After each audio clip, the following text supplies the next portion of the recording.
What began as a weather event was now a human tragedy, one that would scar the region forever. The night's terror marked the start of a disaster that would capture national attention. The hill country was under siege, and the worst was yet to come.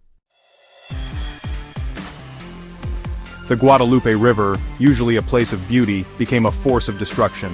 Outdated river gauges failed as the water surged, leaving the community blind to the danger. The National Weather Service issued a flash flood emergency, but the river rose faster than anyone could react.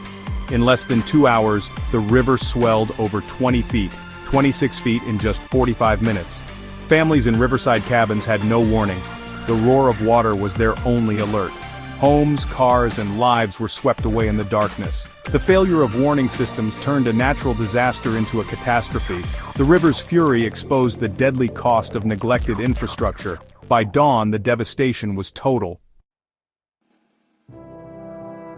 Camp Mystic, a beloved all-girls camp on the Guadalupe, became the epicenter of heartbreak. 750 campers slept as the flood struck at 3:30 a.m., targeting riverside cabins where the youngest girls stayed. Counselors and older campers tried desperately to save the children, but the water rose too fast. At least one counselor died heroically in the attempt. 28 girls lost their lives, including friends from Dallas. Only one survived. The search for the missing was frantic, as families clung to hope. Beyond the camp, other families faced the same terror. Sisters Blair and Brooke Harbor sent final texts to their parents before being swept away. Their bodies were found, their grandparents remained missing. These stories put a human face on the disaster. The flood didn't just take lives, it shattered families and futures. Camp Mystic, once a place of joy, became a symbol of unimaginable loss. The community would never be the same. The flood's devastation spread beyond Kerr County, sweeping through the Texas Hill Country. Austin's Travis County saw at least 10 deaths.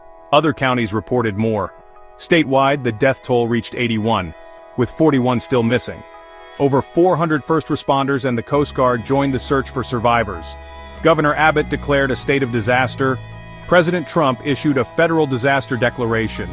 FEMA mobilized to provide aid, but, for many, help came too late. Communities rallied, vigils, shelters, and neighbors helping neighbors. The spirit of Texas shone through the darkness, even as the landscape was left in ruins.